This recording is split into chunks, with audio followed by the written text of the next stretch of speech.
Everyone, welcome to digital GK classes. और मैं एक चीज़ बस कहना चाहूँगी कि आप सब जो है जितना ज़्यादा हो सके प्रैक्टिस करते रहिए, क्योंकि पेपर बहुत पास आ चुका है। आपके पास उतना समय नहीं बचेगा लास्ट में कि आप रिवीजन करो, प्रैक्टिस करो। इसलिए मेरी बात मानिए, जो भी क्लासेस वगैरह मैं लेती हूँ सीडीपी की, देखिए 5 से 6 क्लासेस हो चुकी हैं, उसकी प्लेलिस्ट बनी हुई है। ईवीएस हो गया, हिंदी की प्रैक्टिस मैं आप सभी की कराती रहूँगी, क्योंकि हिंदी का पैसेज काफ़ी इंपॉर्टेंट होता है। एसएसटी भी कराऊंगी, मतलब मेरे से जितना हो सकेगा मैं कराऊंगी। बट पेपर क्लियर करना तो आपके ही हाथ में है, क्योंकि अगर आप खुद से नहीं पढ़ोगे तो पेपर किसी का भी क्लियर नहीं होता है। सबसे जो मोस्ट इम्पॉर्टेंट चीज़ है वो है हमारा खुद का जो है, खुद की पढ़ाई है। तो आई होप आप मेरी बात समझ रहे होंगे और मेहनत करते रहिएगा। बस आप जितना मेरे से बोल सकते हैं कि आप उसका वीडियो लेकर आइए, मैं हर चीज़ करूँगी। बस मैं चाहती हूँ कि आपका सीटेट क्लियर हो।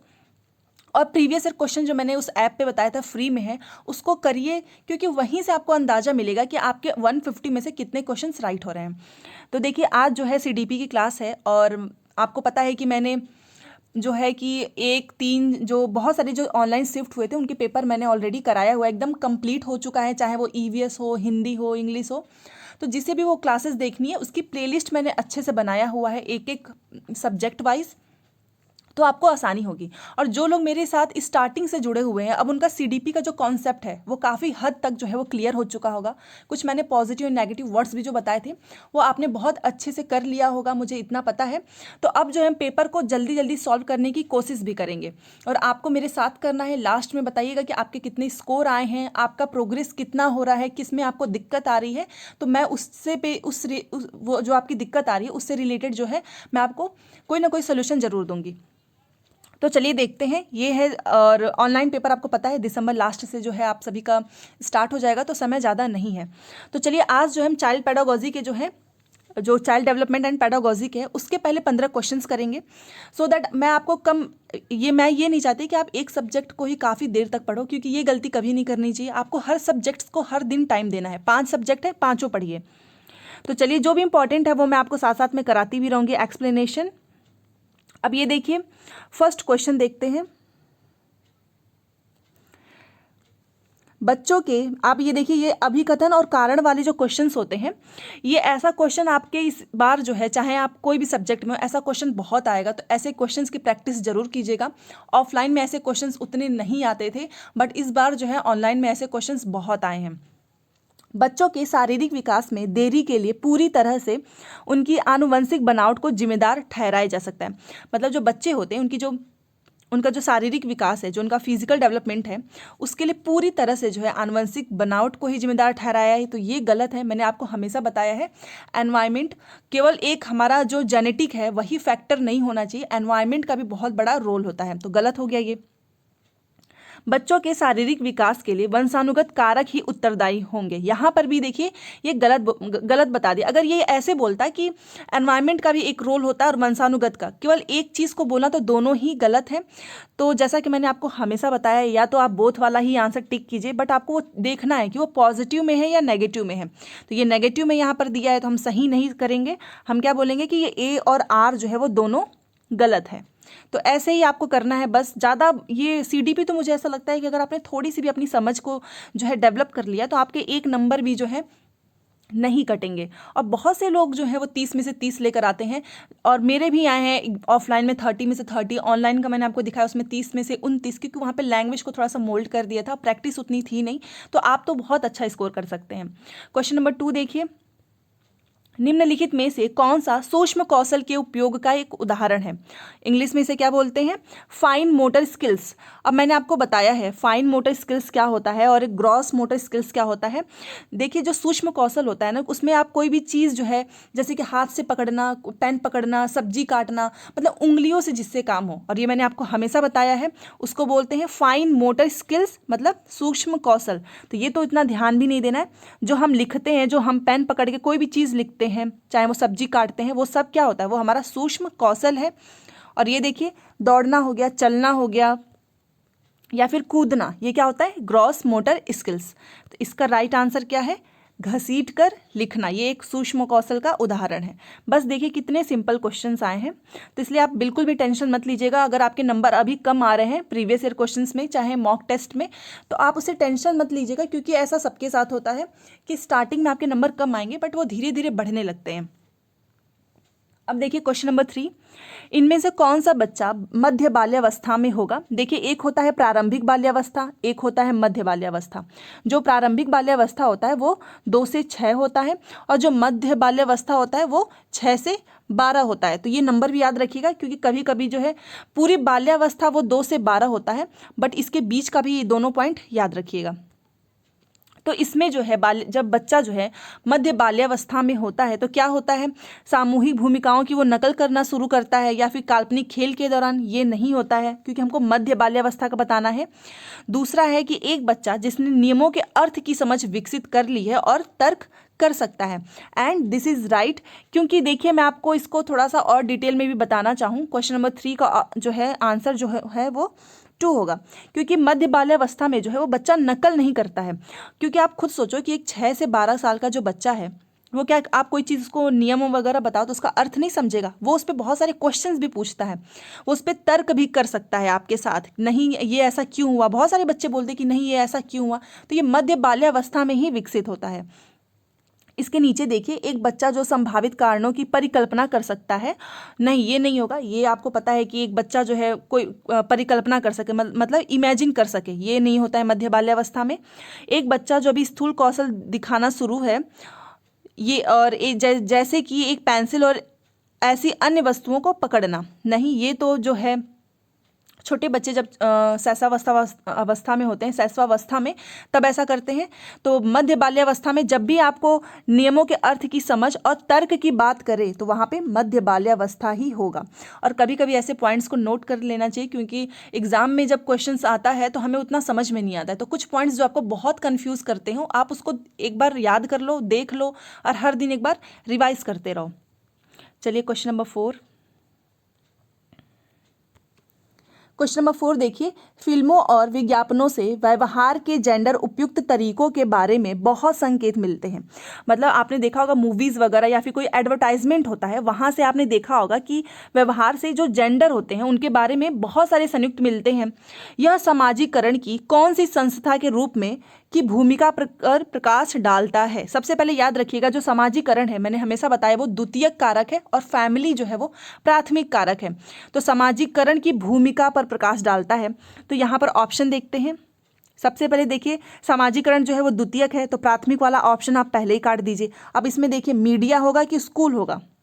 ठीक, जैसा कि मैंने आपको बताया ही है कि सामाजिकरण जो है वो द्वितीयक कारक है, और आपको फिल्म और विज्ञापन के बारे में कहाँ से पता चलता है, मीडिया से पता चलता है, ना कि आपको स्कूल वगैरह से पता चलता है। तो जहाँ पर भी प्राथमिक हो वो हम काट देंगे, पहला होगा नहीं और ना ही ये होगा। तो इसका मतलब दूसरा हो सकता है या फिर स्कूल। तो कहाँ से पता चलता है, मीडिया से पता चलता है, स्कूल से थोड़ी ना पता चलता है। तो इसका राइट आंसर होगा ऑप्शन नंबर 2। तो बस ऐसे ही आपको करना है कि अगर आपको एक पता है तो बाकी के 2 ऑप्शन सबसे पहले ही काट दो, और आप खुद सोचो कि फिल्म और विज्ञापन का संबंध किससे हो सकता है, तो वो है मीडिया। और ऐसे ही नॉलेज बेस्ड ही क्वेश्चंस आपको देखने को मिलेंगे बहुत सारे। तो जितना ज़्यादा हो सके अपने दिमाग को एकदम खोल लीजिए, और जितना सोचना हो सोचिए एक क्वेश्चंस के बारे में। तो चलिए क्वेश्चन नंबर 5 देखते हैं। पूर्व संक्रियात्मक अवस्था, जिसे जो है प्री ऑपरेशनल स्टेज बोलते हैं, जीन पियाजे ने दिया है, में कौन सी संज्ञानात्मक क्षमता आती है। अमूर्त तो आती नहीं है, क्योंकि ये जो है आपको फॉर्मल जो इनकी स्टेज कौन सी है, SPCF, sensory motor pre operational concrete and formal. तो ये फॉर्मल में आती है। एक और लक्ष्य निर्देशित व्यवहार की क्षमता आती है, या फिर दूसरे का नजरिया लेने की क्षमता, या फिर परिकल्पना, जिसमें कि आप कल्पना कर सके, आपके सामने कोई चीज़ ना हो, तो वो भी फॉर्मल में आता है। तो ये देखिए जो प्री ऑपरेशनल स्टेज है, और मैं आपको एक चीज़ बता रही हूँ, ये वाला क्वेश्चन मैंने अभी तक जितने भी पेपर सॉल्व किए हैं 10 साल के, उसमें ये वाला क्वेश्चन जो है सब में कॉमन रहा है, बहुत इंपॉर्टेंट है।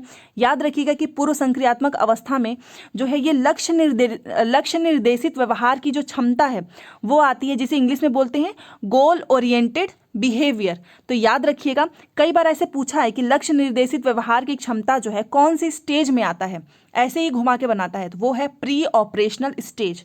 तो इसको लिख लीजिएगा, चाहे कुछ भी करिए, कभी भी आपको ये आए गोल ओरिएंटेड बिहेवियर, तो इसका संबंध है pre operational stage. Next question, question number 6। पियाजे के अनुसार एक शिक्षक का और होना बहुत जरूरी है। तो पियाजे ने क्या बताया था कि एक शिक्षक जो है उसका गतिशील और लचीला होना जो है वो बहुत ज़रूरी है। और ये इनकी थ्योरी में आपको पता चलेगा अगर आपने ये चीज़ पढ़ा है। तो इसका होगा ऑप्शन नंबर 1 इज़ राइट। जहाँ पे समझाने की ज़रूरत होगी वहाँ मैं समझाऊंगी, तो ये तो आपको याद ही करना होगा। अदरवाइज़ अगर आपने कॉन्सेप्ट पढ़ा है तो आपको अच्छे से याद होगा। अब ये देखिए क्वेश्चन नंबर 7।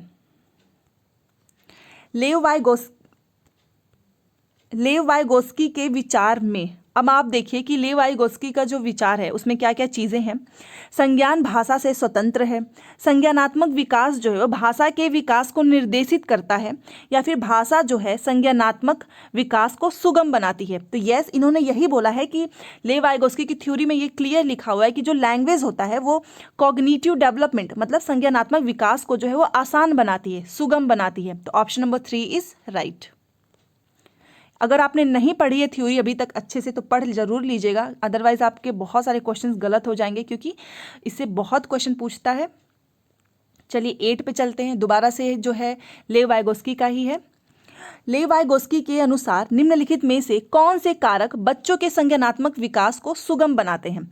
तो सांस्कृतिक उपकरण, यस, इसकी बात भी इन्होंने की है। ये इनका सिद्धांत ही है जो सामाजिक अधिगम का सिद्धांत, उसमें इन्होंने कल्चरल जो टूल्स की बात की है, सामाजिक संपर्क की बात की है कि समाज से सीखना चाहिए। संतुलन और पुरस्कार की बात इन्होंने नहीं की है।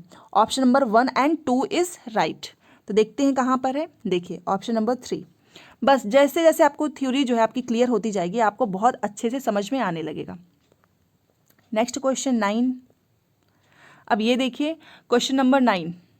एक बाल केंद्रित कक्षा में जहाँ पर बच्चों को जो है आपको सेंटर में रखना है और हर चीज़ जो है आपको बच्चों के हिसाब से करनी है। आपको वहाँ पर जो है एक ऐसे फैसिलिटेटर के रूप में काम करना है कि आप जो है बच्चे के साथी बन जाओ, दोस्त बन जाओ, बट बच्चों को जो है समझ में आना चाहिए कोई भी चीज़।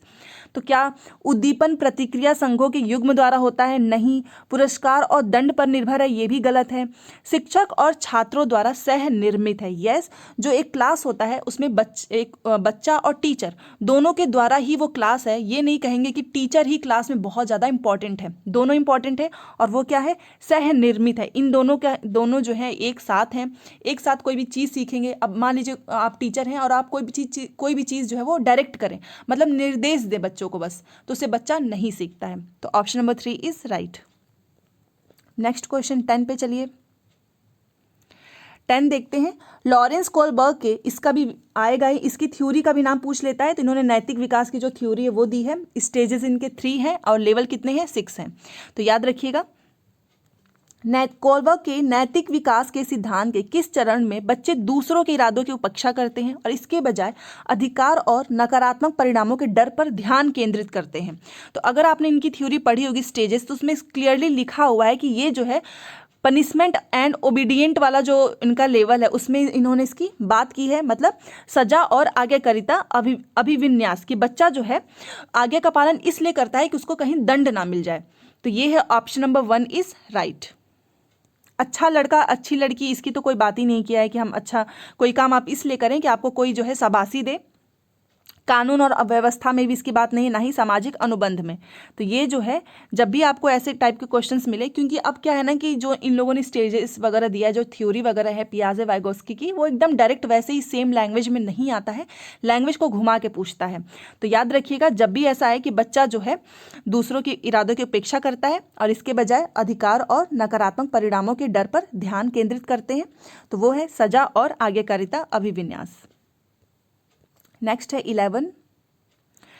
11 जो है हावर्ड गार्डनर, जिन्होंने बहुबुद्धि का सिद्धांत दिया है, के सिद्धांत में सोच को व्यक्त करने के लिए धारावाह और लचीले ढंग से भाषा का उपयोग करने की क्षमता जो है वो बुद्धि की कौन सी विशेषता है जिसमें आपको धारा प्रवाह और लचीले ढंग से भाषा का उपयोग करने की जो क्षमता है उसका विकास होता है।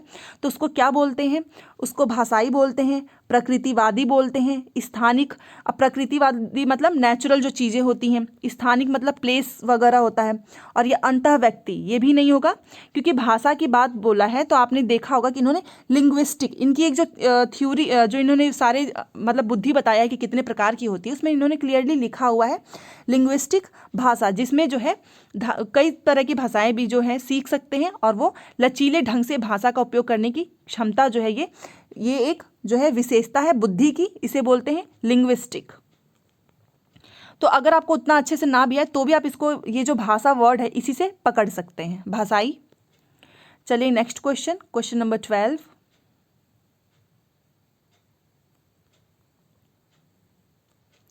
अब ये देखिए, निम्न में से कौन सी रणनीति कक्षा में व्यक्तिगत मतभेदों को पूरा करने के लिए प्रभावी नहीं है? नहीं पे ध्यान दीजिएगा। और क्वेश्चन में क्या पूछा है? व्यक्तिगत मतभेद, जो इंडिविजुअल डिफरेंसेस होते हैं, हर बच्चा जो है इंडिविजुअल जो है वो अलग है एक दूसरे से, चाहे मैं आप कोई भी इंसान है वो एक दूसरे से अलग है। तो इस वर्ड को याद रखिए, और नहीं वाला कि नेगेटिव पॉइंट बताना है। तो सबसे पहले देखते हैं अपने मौखिक और गैर मौखिक संचार पर विचार। तो ये तो राइट है, क्योंकि हर बच्चे का सबका विचार भी अलग अलग होता है, तो हमको संचार पर उस पर विचार करना चाहिए। दूसरा है मतभेदों को पहचाने एंड सम्मान करें। यस, अगर कोई आपसे अलग है तो उसको ऐसे नेग्लेक्ट नहीं करना चाहिए, उनका सम्मान करना चाहिए। तीसरा जो है विविध शैक्षणिक मतभेदों का प्रयोग करें। हर बच्चा अलग है तो हर बच्चा एक तरह से नहीं सीख सकता है, आपको अलग अलग स्ट्रैटेजी जो है वो अपनानी होगी, ये भी राइट है। बट ये देखिए, छात्रों में कमियों को पहचानें और उन्हें ठीक करें। मतलब व्यक्तिगत जो मतभेद हैं, आप उसके लिए ये चीज़ कभी नहीं करेंगे कि आप उनकी कमियों को पहचानें और उन्हें ठीक करें। तो इसमें सबसे बेस्ट चीज़ क्या है? प्रभावी नहीं है पूछा है, तो ऑप्शन नंबर 4 इज़ राइट, क्योंकि ये जो है नेगेटिव में पूछा है।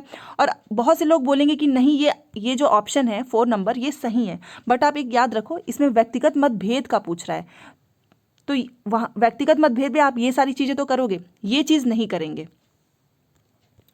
तो option number 4 is right. Next question, question number 13। अब ये देखिए, जेंडर से क्वेश्चन आना तय है, चाहे वो किस तरह से लैंग्वेज को घुमा के पूछेगा। तो इसमें है कि 4 साल के राहुल को एक गुड़िया जो है उपहार में मिलने पर वह बोला कि मैं इसका क्या करूँगा, लड़के गुड़ियों से नहीं खेलते। यह क्या दर्शाता है कि लड़के गुड़ियों से नहीं खेलते हैं, मैं इस गुड़िया का क्या करूँगा? तो ये सिंपल सी बात है, ये जेंडर रूढ़िवादिता को ही दर्शाता है कि केवल जो गुड़िया है उससे, लड़कियाँ जो है वही केवल गुड़िया से, डॉल वगैरह से खेल सकती हैं, लड़के नहीं खेलते हैं। तो ये जो है जेंडर स्टीरियोटाइप जिसे बोलते हैं, जेंडर रूढ़िवादिता, उसको दर्शाता है। Next question 14।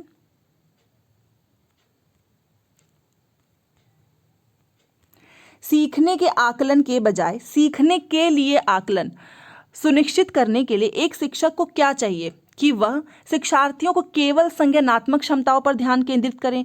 केवल वर्ड ही नेगेटिव है, गलत हो गया। दूसरा देखिए, शिक्षण अधिगम की दैनिक प्रक्रिया में आकलन को शामिल करें, ये भी नहीं होगा। नहीं, हाँ ये तो हो सकता है। तीसरा देखिए, सीधे निर्देश की विधि द्वारा ही शिक्षण को करें, मतलब आप सीधे उनको निर्देश दे दो, ये तो बिल्कुल भी नहीं होगा। 4 देखिए, प्रतिस्पर्धा की भावना को बढ़ावा देने के लिए बच्चों के बीच तुलना करें, उस पर जोर दें, ये भी गलत है। अब आप बताइए, सारे गलत हो गए, बचा क्या? Option number 2। तो कई बार अगर आपको क्वेश्चन नहीं समझ में आता है तो आप नेगेटिव पॉइंट से भी उसको आप सही कर सकते हैं। तो क्या करना चाहिए हमको कि हमको बच्चों को सिखाना है, तो उसके लिए आपको किस पर ध्यान देना चाहिए?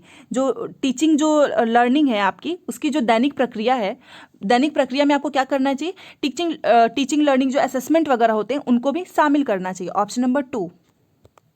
और ये हमारा लास्ट क्वेश्चन। आई होप आपको आज का सेशन पसंद आया होगा। पसंद आए तो प्लीज़ अपने दोस्तों को शेयर करें, लाइक करें, एंड चैनल को सब्सक्राइब नहीं किया है तो सब्सक्राइब कर लें, क्योंकि इससे आपका ही फ़ायदा होगा। क्योंकि आपको हर दिन जो है बहुत सारे क्वेश्चन मैं कराऊंगी, चाहे हिंदी हो, CDP हो, इंग्लिश हो, SST हो, जो भी आप बोलते हैं मैं वो सब्जेक्ट जरूर कराती हूँ। तो चलिए 15 क्वेश्चन देखते हैं। किस तरह के प्रश्न पूछकर बच्चों में समालोचनात्मक सोच को बढ़ावा दिया जा सकता है? समालोचनात्मक का मतलब होता है क्रिटिकल थिंकिंग। अब क्रिटिकल थिंकिंग क्या होती है? क्रिटिकल थिंकिंग वो होती है कि आप बच्चों को कोई ऐसा टॉपिक दे दो जिसपे बच्चों को बहुत दिमाग लगाना पड़े, बहुत सोचना पड़े। ऐसा नहीं कि तुम कुछ आप टॉपिक दे दिए कि इसमें से तुम आंसर ढूंढ दो, तो वो तो आसान होता है। कुछ ऐसा टॉपिक दो जिसमें बच्चों को अपनी थिंकिंग जो है उसको सोचने में उसकी हाँ इसमें क्या क्या हो सकता है वो अपने हिसाब से सोचो और काफ़ी उसमें उसको दिमाग लगाना पड़े, उसे बोलते हैं क्रिटिकल थिंकिंग। तो चलिए देखते हैं, वन अधिकार अधिनियम किस वर्ष पारित किया गया था? ये तो वन लाइनर ही है, इसमें क्या उसको दिमाग लगाना, याद किया होगा तो बता ही देगा, ये होगा नहीं। त्रिभुज के तीनों कोणों का योग क्या होता है? ये भी सिंपल है, इसमें भी इसको कोई दिमाग लगाने की जरूरत नहीं है। पृथ्वी के वायुमंडल की विभिन्न परतों के नाम लिखिए, इसमें भी एकदम ये तो सिंपल है कि आपने याद किया है तो बताएंगे, नहीं याद किया है तो नहीं बताएंगे। तो क्रिटिकल थिंकिंग क्या होता है? ये ऑप्शन नंबर 4, बीजों को अंकुरण के लिए हवा की आवश्यकता होती है, सिद्ध करने के लिए एक प्रयोग की रूपरेखा तैयार कीजिए। आप खुद से सोचो कि एक बच्चे को आप अगर बोलोगे कि जो बीज होते हैं, जो सीड्स होते हैं, उनको अंकुरण के लिए हवा की आवश्यकता होती है और इसको प्रूफ करने के लिए एक एक्सपेरिमेंट है, उसकी जो पूरा रूपरेखा है वो तैयार करो, तो इसमें काफ़ी क्रिटिकल थिंकिंग लगेगा और ऐसी सोच, ऐसी चीज़ें जो होते हैं वो बच्चों की क्रिटिकल थिंकिंग को बढ़ावा देते हैं। तो ऑप्शन नंबर 4 जो है वो राइट है। तो ये था आज का हमारा लास्ट क्वेश्चन। ऐसे ही आपको मैं ईवीएस सीडीपी सारे सब्जेक्ट्स करा दूंगी, इसलिए आप टेंशन मत लेना, अच्छे से पढ़ाई करो, जितना ज़्यादा हो सके उतना प्रैक्टिस करते रहिए। तो फिर नेक्स्ट क्लास में मिलेंगे दूसरे सब्जेक्ट के साथ। कोई भी डाउट हो कमेंट बॉक्स में आप लिख दीजिएगा, चाहे आप टेलीग्राम में नहीं जुड़े हैं वहाँ जुड़ जाइए, इंस्टाग्राम पर भी आप मुझे मैसेज करके अपनी प्रॉब्लम्स जो हैं वो बता सकते हैं। Thanks for watching.